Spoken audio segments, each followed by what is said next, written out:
I am grateful for many things, one of which is that people are still making new music. The Grownup Noise released Lonely Days on Friday, June 5th, their first record, in about 5 years. I had a chat with Paul Hansen. We talked about making music, how to be a good teacher and a songwriter, and our basements and families. Oh, and warning, we do talk about dogs. Enjoy. What's life? So, hi, Paul Hansen of the Grownup Noise. Hi, Anngelle. It's good to see you. It's been a It's good to while. see you. I know we It's don't good to see see. any. No, don't see any humans. We don't see each other at all ever, except this way. Right. Now, I know. Right. Is it going to happen? Is it going to? The venues. Some venues are going to. More and more venues seem to be dropping all the time. Like even just the little Stoughton House of Brews makes me so sad because. oh, Yeah, like I mean, I played there years ago, and then started playing there recently, and they were just so cool because it was like, hey, remember me? Like I played guitar. Well, can we come in with drums and synth? And they're like, sure. And they had food and paid, and the people that were there to hear the music were so cool. So that's, I mean, I know a lot of them have kind of gone down. Hope maybe they'll get some kind of flyby investor or some miracle or something. But hopefully, Great Scott will. Is it true that if you put a little money, you're technically an investor? mm-hmm. Okay, Yeah, like yeah. I think it's. Cheers to Carl Lavin for figuring it out and acting on it. That is a daunting task, but he has such an understanding of the venue that I think if anybody's going to be a success at it, it's Carl. yeah, You know, that's great. That's great that that he's doing it too and giving it a shot. I mean, what the hell? There's got to be. I mean, it's Boston. It's an amazing location. mm-hmm. How like I don't know if the issue is like there's other things like licking their chops at that spot. Probably. Yeah, but if not, I mean, hello, like amazing location in Boston. We are gonna want to come back out into the world and mm-hmm. see art and see music again, right? Mm-hmm. Like if there's even a way to like make that even brighter once Yeah. once things like open up. It's not that Great Scott was doing badly. No. They had great shows. It's a small room, so they can fill it up really, really well. Right. It's a head scratcher thinking that, you know, a city as vibrant as Boston and as world class as Boston thinks they are, to just decimate the live music community is just idiotic, in my opinion. Right. There should be like, especially, there's got to be, just some billionaires out there that want to They just have money laying around. That want to be cool or like be the person that comes in and saves the like. Come on, yeah. I'm sure you'll get a full spread. Like, yeah, I'm having issues with the way that our society is functioning as a whole. Yeah. So I'm not feeling optimistic about the likelihood of people just wanting to open up their checkbooks. You know what I'm saying? Oh, right. With good reason. Yeah. With good reason. I mean, everybody's in trouble. No, right. Well, right. Except for that, top tier 1% out there. Yeah, I know. I hate to get. No, right. But there are people though that are, just not regular people. Not, No, they don't function on the same level. We're like, where are artists gonna play? Where are new bands gonna grow? They don't think about that sort of stuff like you and I are thinking about. Where are you gonna play? Where can you bring a dozen people on a quiet night? Right. But what happened to the people that like? What happened just to the? We don't have to get into this, but just the rich people that want to be cool, like like I don't know. Maybe it's just all so separate. It's all so subsidiary. There's nobody. Is there actually any interfacing going on out there? We need those philanthropists. Those are the people we're looking for. We're looking for the people that have a lot of money and are just itching to spend it on something that makes them feel good rather than has a big dividend. Right. Exactly. It's not just It's not they can stroll into the club and people are like, hey, that's so and so. It's not just a number in a portfolio. But things that we don't know anything about. No, I know. I certainly don't. So let's talk about what has been going on in the Hansen households. since That's a great I know that question. your family has grown, the Grownup Noise family has grown really over the last number of years that you've been on sort of this hiatus. It is. It kind of expands and contracts.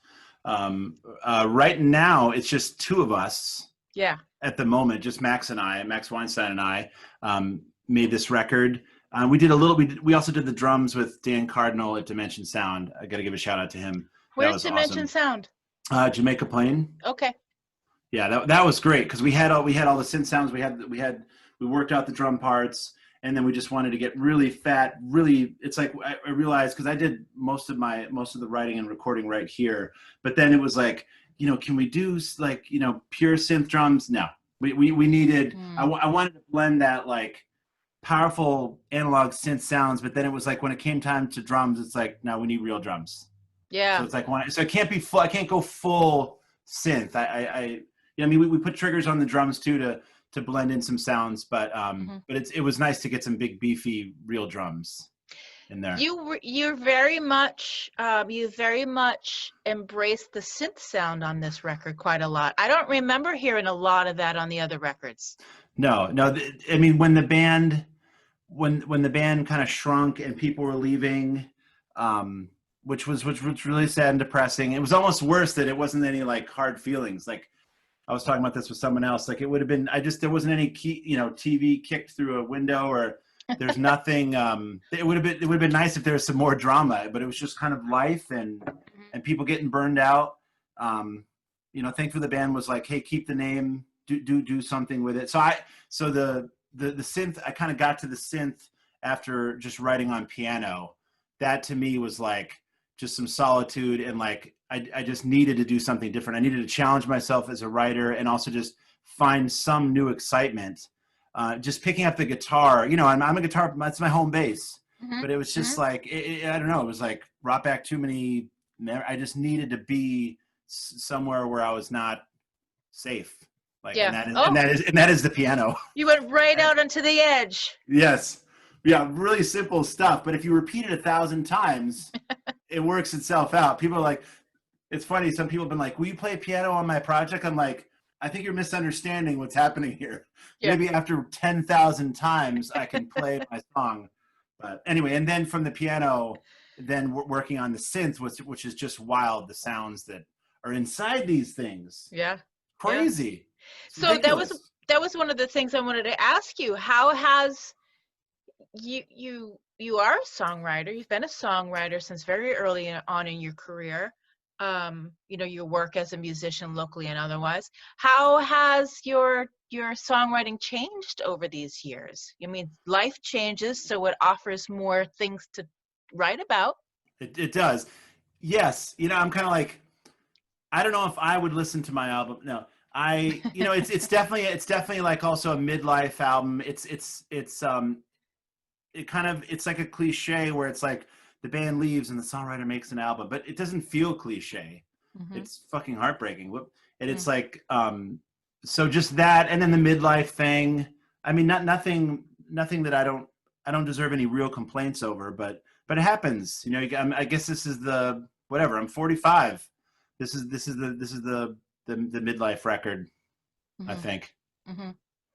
How much of the I'm going to be 50 in 5 years. Sorry. Oh my God. We're all going to be there someday. How much of the record is completely you in those quiet moments, and how much of it is with you and Max?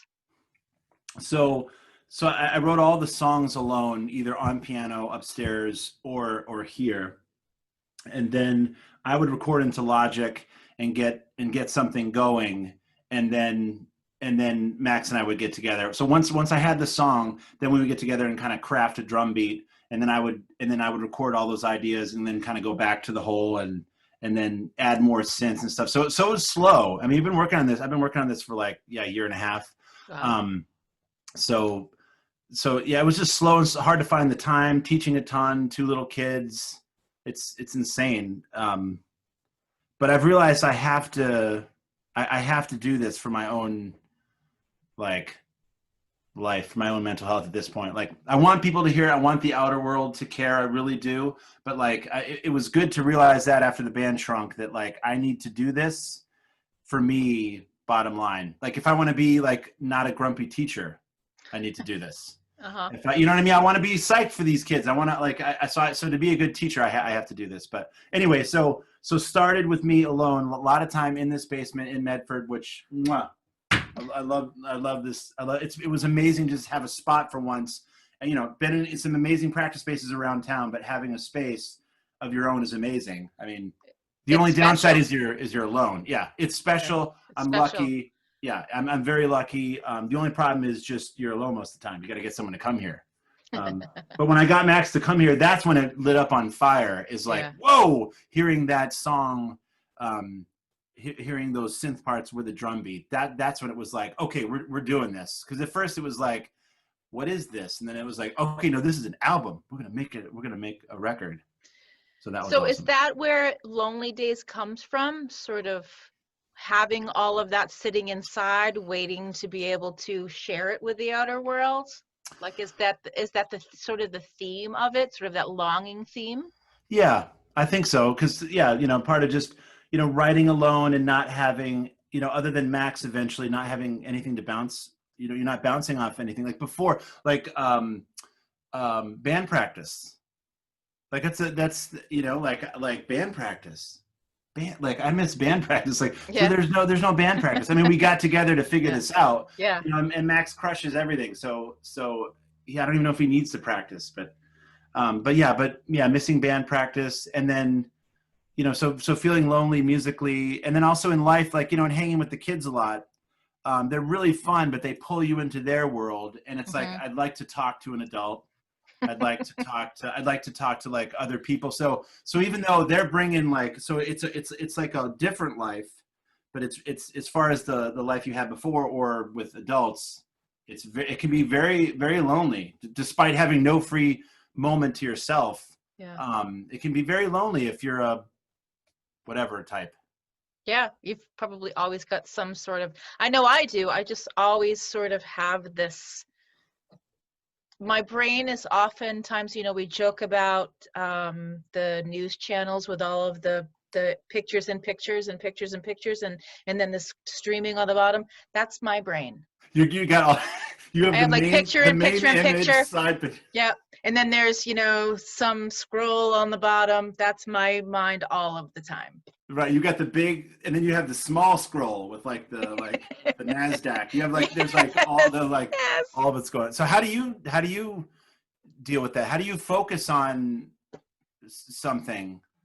I don't know. You just sort of, I obsess about things. You know, I'll get not in an unhealthy way. No, I don't really want to call it an obsession, like even like an OCD thing, but I'll just get involved in something and I'll just dig into it, and I enjoy it, and I just feel like, probably much like you, when you finish writing something, or you've completed something, I feel really good about it. You know, once my show is done and I share it with everybody, I feel really glad that I did it, and nice. I feel really accomplished. Like, here's what I have for you this week. It's a good feeling. So yeah, I don't know. I don't know how I deal with it. You know, I just sort of compartmentalize it. Like, okay, I don't need to really worry about that right now. We'll do that tomorrow. Right on. Yeah. So you are. Yeah. Like yeah. I'm like that too. The hyper focus thing. So are you not a multitasker, or like? I can be in the middle of a couple of, like, if you saw what was going on in this room behind me, on the floor, I have a bookshelf that I am putting together, that I started to put together. Nice. And then I was interrupted. I have 5 dogs, as you know. I was going to ask how many dogs you have. Yeah. I was in the middle of, I was starting that project, and then it was dinner time. And then when it's dinner time, it's like so you can walk away. I've got 5 little ticking time bombs. Their bellies are grumbling, so they're like, everything stops, feed us. So then, you know, I have to get back on track. So that shelf is still on the floor behind me, but it's not really a big deal. I don't need to obsess about a shelf because no one uses the space but me. but you'll get to it like later tonight. I'll do it If the tomorrow. fire's lit. Yeah. Yeah, I'll do it tomorrow. Because I've been going through for, weeks while we've been doing this like shutdown thing. I've been redoing the space, which is sort of like my studio, probably much like your area, right? Sort of like Yeah. the cave, right? So I've been Yeah. sort of redecorating, putting new posters. I see that. It looks Posters awesome. all, I've got a bunch of frames, so it's really fun to do. Oh, isn't it? Yeah. Yeah, it's really fun. I feel like to a do. kid again too, with like posters and like, who do I want? And yeah, and I've actually got, I'm online, like, oh, I'm feeling like, because I have tons of show posters that I love to have up, but it's like, what else do I want to put up here? Yeah, and you got them framed too. That's pretty awesome. That's next level. The framing is like, I don't know if I can do the frame. Like I did. I'm gonna bring the turntable down here, and I do have a God, I don't even know what I have in my vinyl collection, but I'm gonna make. I'd like to see what you have in your vinyl collection. Wait, so you hang out in your room too, in that room? Yeah, I hang out down here. I do my show stuff. I'll do this video stuff, like I'll edit this down before I post it. I've got a treadmill in the corner, so it's really fancy. Nice. Yeah. I have like a stationary bike upstairs. Whatever that. Yeah.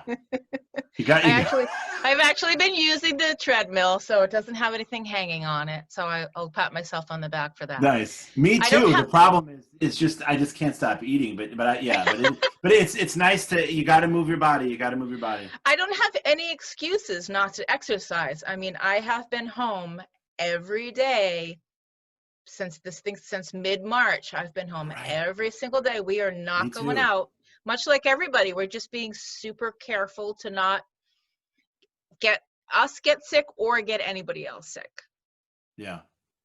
Same here. I haven't gone. I used to live in my minivan in the car, live in it. It's like I don't drive. I mean, Beth drives to work, but it's so weird to not be in that car. That's the one thing I don't miss. I don't miss the driving. Yeah. So during normal times, were you commuting back and forth, or were you always able? Yeah. No. I mean, I had like one or two students here that I would teach down here. I want people in Medford to know I'm here and I'm teaching, but all my students are house calls. It's just been that way for 15 years. So wow. So I mean, that's what that was like I had a million gigs when I graduated music school, but the teaching was what kept me alive. That was the thing that like made me be like, oh yeah, I don't have to get a regular job, and like you can get better at teaching, and you can raise your rates. You can get you can do it. You can do it. And I liked it if I'm writing songs. Yeah. You feel differently. So you feel differently if you're not having that other extension of yourself, right? Yes.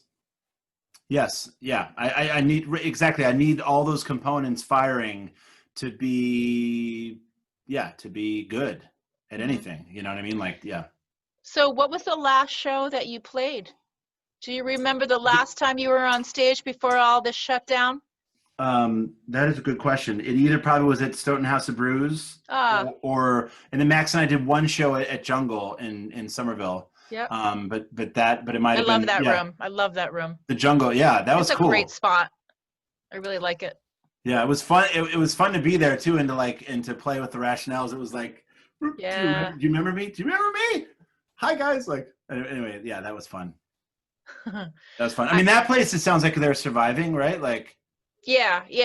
And I think that, and I hope that because it is a smaller capacity room, that they can work with whatever the limitations are, that everyone's going to face limitations. Whenever that phase rolls around, I know that we're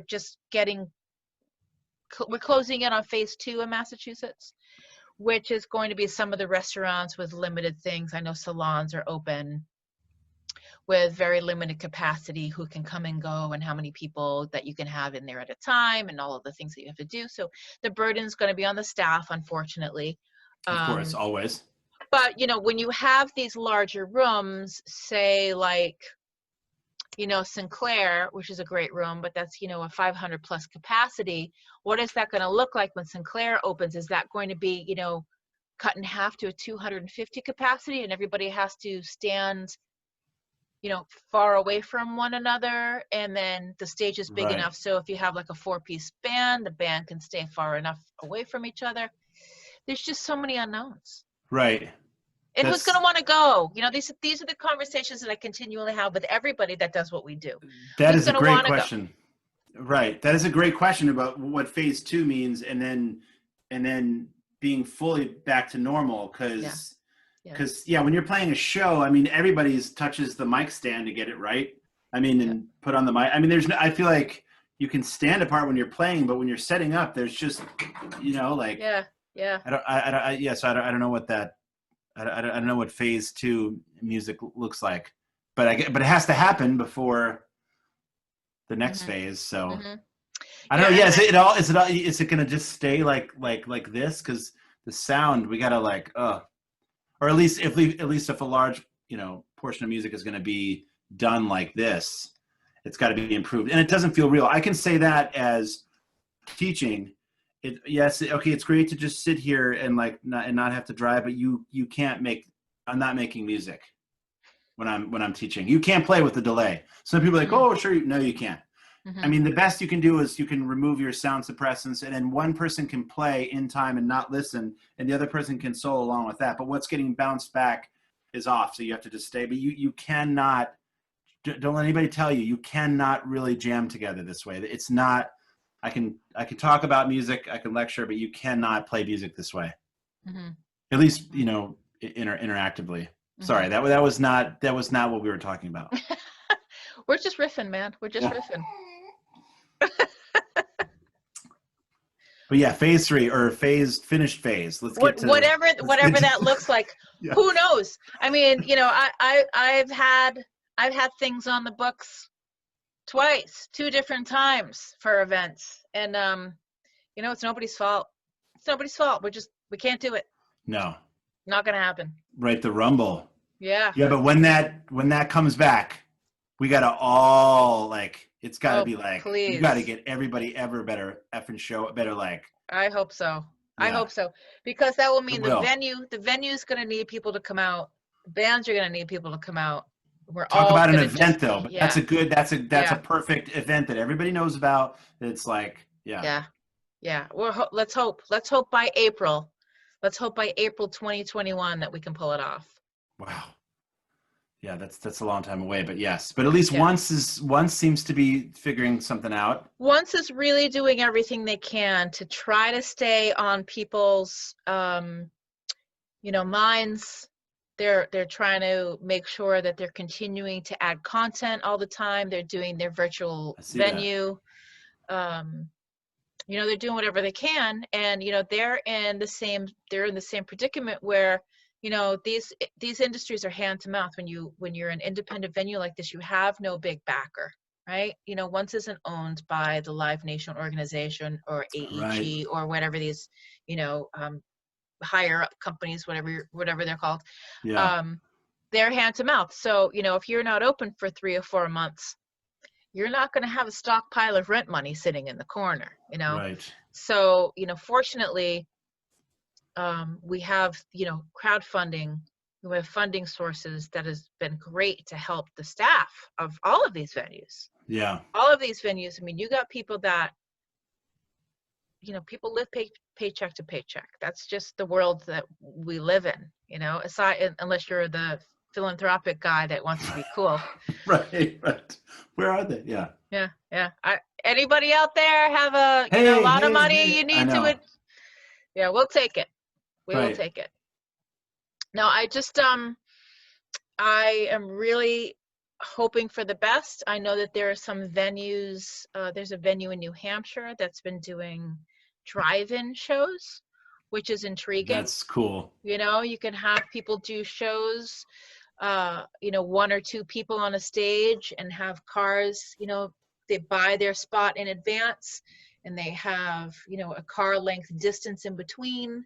They pre-order their food. I know that there are some restaurants that are setting up outside restaurants under tents, because you can control the distancing better that way.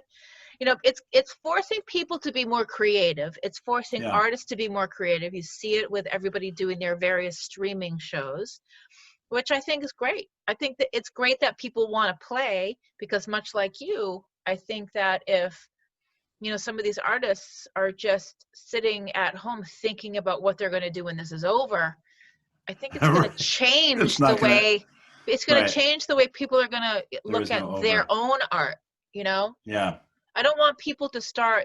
I don't want this to go so long that people are starting to second guess themselves as performers and writers and musicians. Yeah.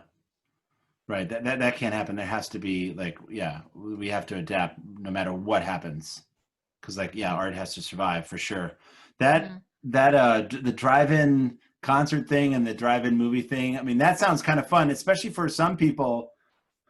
I feel like kind of a mix of the introvert and extrovert, but I feel like some people who want to be at the live show, but don't necessarily want to be with everybody, the being in a car, or like if convertibles come back or something, like, I mean, that's perfect, right? Because you could be outside with Yeah. people, Yeah. not right next to people. So you have your Yeah. space, but you can see like a live show, like, and yeah, do mix it with like like they probably did that like back in the 60s and 70s, like, yeah, like like a band, and then you show a movie on a big screen, or like some That'd kind be of great. bigger Or event. That'd be some fun. rock and roll document. I would go Oh to a yeah. drive-in and see a rock and roll documentary, and Oh maybe another feature, or a band and a feature.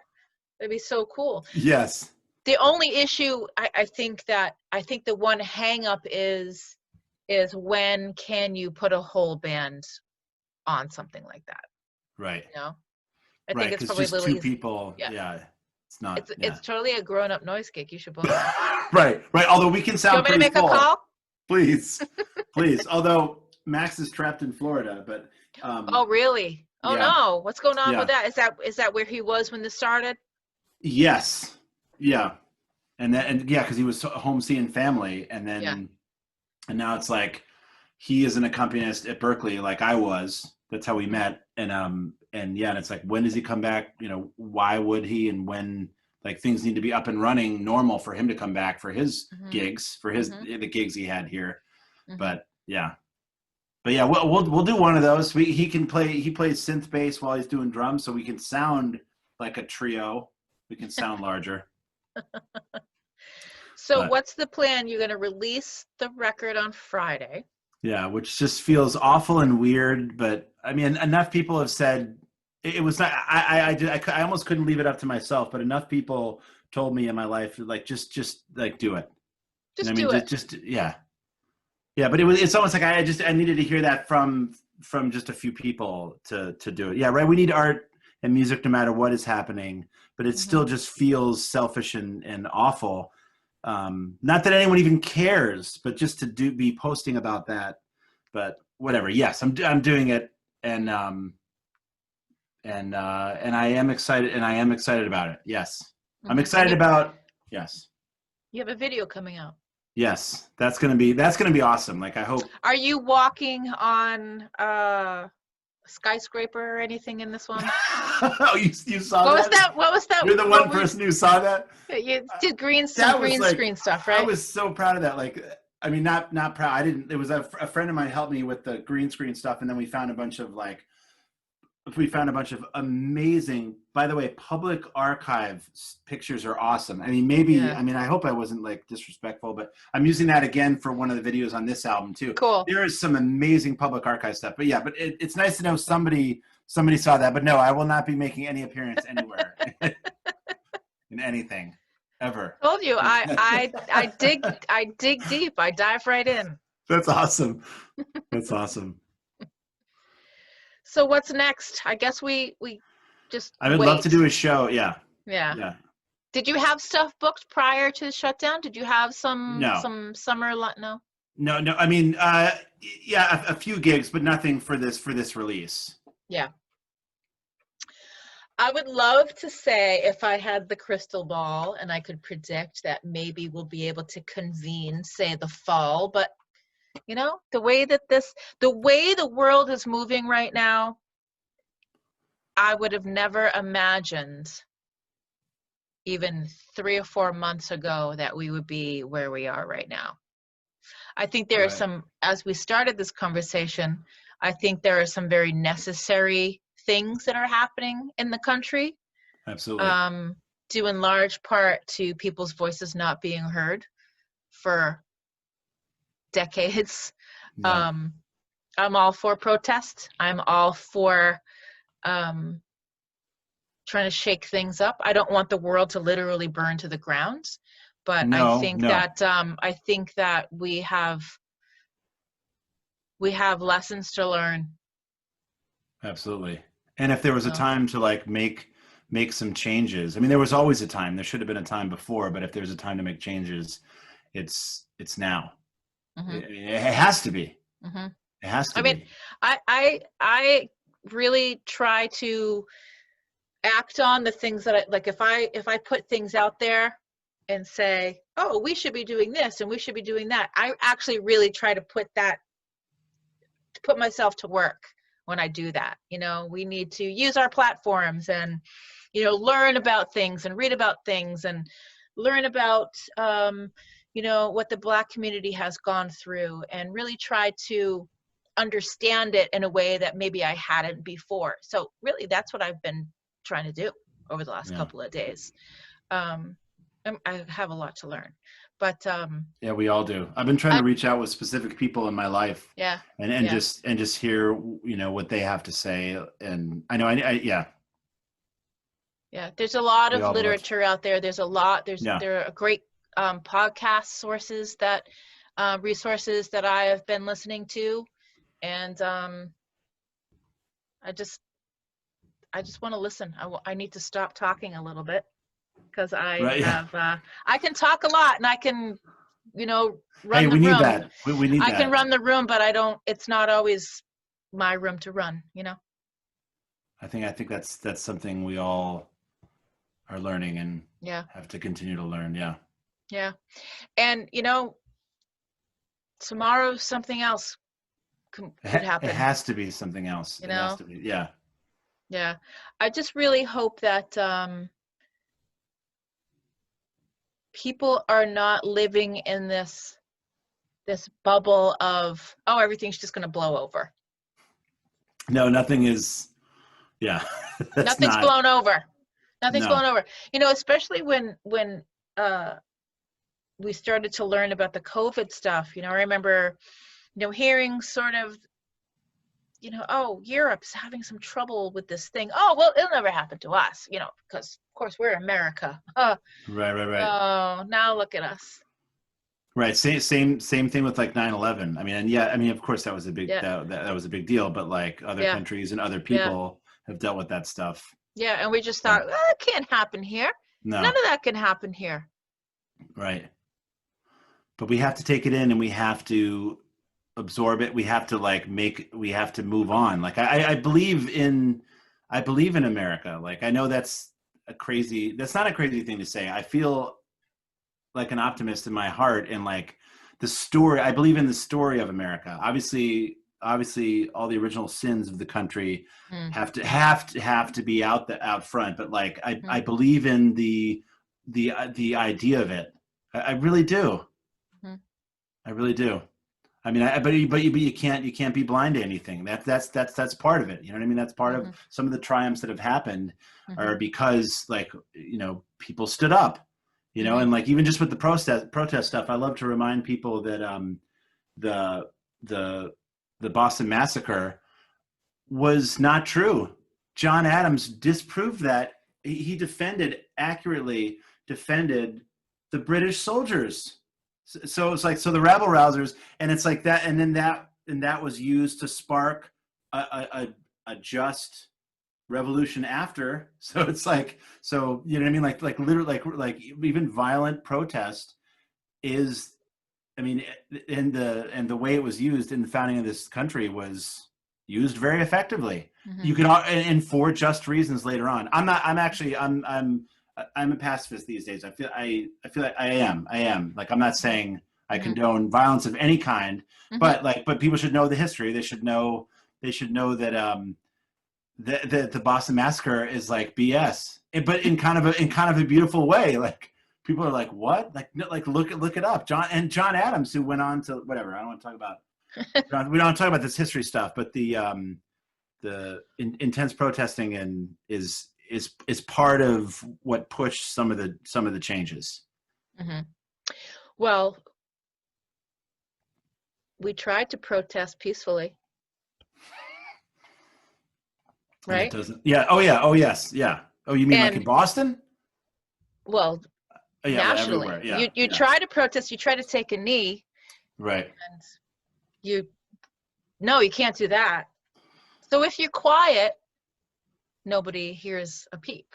So Right. sometimes you gotta turn up the volume, and sometimes the volume is all you can hear, and sometimes that's the only thing that's going to necessitate any change. A change, right?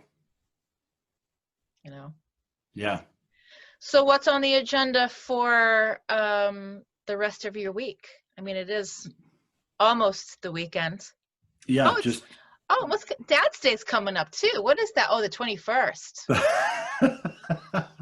Oh yeah. I don't even. Yeah. Right. I'm a little early on that. Happy Dad's Day. Yeah. I just some time to myself, whatever that means. Can you run and hide?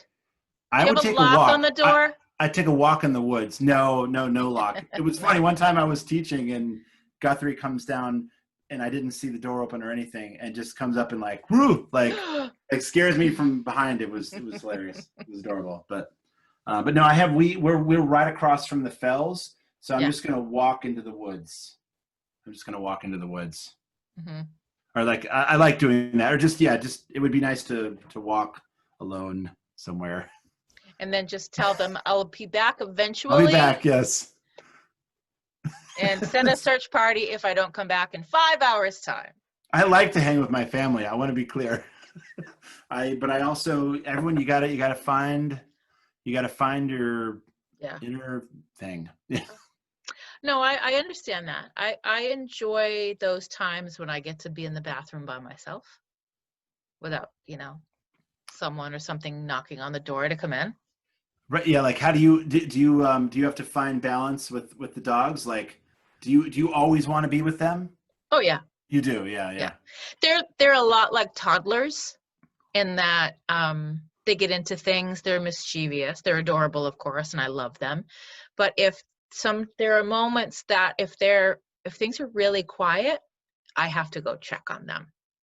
That is the same as children. Yeah. Mm-hmm. Yeah, so you got it. Well, so how do you deal, like, this is, okay, we shouldn't get into this, but like, you need kids, dogs, like when you want some private time with your person, are you able to like how do you keep that? Or are the dogs kind of everywhere? Like they have free reign? They're kind of everywhere. Though they're all crate trained and they're happy to be in their crates. They're actually really, a lot of times, they'll just go and lay in their crate and go to sleep. Doors wide open. It's just they're comfortable and safe in there. So yeah, if we need to, separate everybody or just, have some calm. They all have crates. That's good. Wow, that's awesome. That they like it. So that's cool. So they all have their own little mini homes. I have no trouble ever getting my dogs in their crates. Actually, so I have 3 bulldogs, 2 of which came together they call them a bonded pair. So when they came to us almost 2 years ago, they were anxiety ridden and, very tense because they had you're totally upending their lives. So we started to crate train them pretty quickly. And now I've got to tell you, if I go upstairs at any time, their bedtime's like 11:30. I know this is a lot of more information than you bargained for. Like 11:30. Sometimes they're really tired, and if I just say bed, they'll get up and they'll run. They have their own bedroom. They'll get up and they'll run into their bed and lay down in their bed and wait for their treats. All I have to say is bed. Like I don't even know I could just say it in passing, and they'd be like, "Oh, okay." So you are in charge too, and that's awesome. They're easy. I mean, yeah, they're dogs, so they require a lot of training and a lot of patience. But if you figure it out, and manage it, they're all in bed in crates and quiet time. That's amazing. Wow, that's impressive. I feel like, yeah, same with kids. You just got to be like, do you want to watch something? And they're like, well, sure. What do I get to watch? And like, do I get to choose it? Like, no, I'm going to choose it. I'll choose it. And they're like, okay, fine, you choose. And then if they get to choose it, it's like, yeah. So you can neutralize them, but then that makes them crazy too. So you got to limit that time because it really does make them crazy. But the screens, you can literally just neutralize and swipe like yeah, because you have to sometimes to shower. I don't know. Yeah, you have to find. Look, I don't fault any parent for propping the TV up every now and again. You know, those parents who are like, no TV ever. It's like, yeah, give it time. Yeah. Give it time. And also you can choose what they watch. So like, I'll make them watch, like you want to watch, you get to watch The Dark Crystal or a bunch of random ass stuff that I like, and I like would maybe want kind of floating in their conscious. I mean, I know later on they get to make more decisions, but right now it's like, I get to choose the music. I get to choose the shows, you know, like that's. Give them the lessons. Yes. Right. You explain what's what. For better or worse. Yeah. Yes. I enjoy that now because right now they want to hang, they want to talk. So like, even just with the stuff happening, I've been able to like talk with them a lot, and it's like I'm their input, you know. So and they want to hang out with me, so it's awesome to be that person for some of these things. I hope I hope they remember some of 15, it. 16. Oh yeah, I know. We're all trash. We're all trash when they're teenagers. I've heard that too. I've heard like your influence literally disappears and like becomes repellent. So it's like. So now is the time to marinate them. Yeah, that's right. Get your hooks in. Because Guthrie she's gonna. I mean, holy. How old is she now? She's only 4. Oh gosh. She's only 4, but she just has a massive personality and whatever. we'll see what happens with her. Well, it was good to see you in person. Yes, this is awesome. Screen. Yeah. Hey, I'll take it though. This is cool. Yeah. Well, and thank you so much too, Anngelle, yeah. because this is not a rock record. So thank you for playing it. You played it the other day. Yeah, I was like, I did. I mean, I know you were going to. Yeah, I like the synthy stuff. That was unexpected. You know, because you guys have been, I think. Oh yeah, very guitar driven. Yeah, folk-esque. I wouldn't call you a folk band, but sort of in that vein. Because everybody requires some sort of genre specification, which I tend to hate. But I always get in that conversation all of the time. Yes, you can't avoid it, and I feel like it sounds cool that we've been hard to define, but it also kind of sucks too, because it'd be nice to say this is this, you know what I mean, instead of like, oh, it's a little bit this, it's a little bit that, and now it's something totally different. Like, what would you call it? I don't know, because it's not like I don't know, like synth pop. Somebody mentioned new wave ish, like new wave ish. Next wave. Yeah, I don't know. I don't know, but I kind of wish the Grownup Noise had a more defined sound, even when we were playing a ton, and a more defined look. All the things that I was taught in the 90s, like, you know, it's just about not caring about your appearance, not caring about your look. Screw that stuff. It would have been nice to. That stuff does matter. It did matter. It matters, and it's like you got to present yourself in a way. Like I liked that spirit of some aspect of 90s music, but I feel like I feel like it came crashing down in the 2000s, and I just look back at the band, and I look back at me, and I'm like, what? Like no one's gonna want to listen. Like you can't deny the visual aspect. You can't deny, like, you know, like take David Bowie was able to do both. You can do both. Yeah. You can have amazing music and compelling music. You can do both, but you cannot deny the visual aspect. And I feel like I did to my detriment. Anyway. Well, now's the chance. You can do, you know, like this little Spiders from Mars or something. I know, right? Like, might as well. Might as well. Well, cheers to you. Congratulations on making a new record.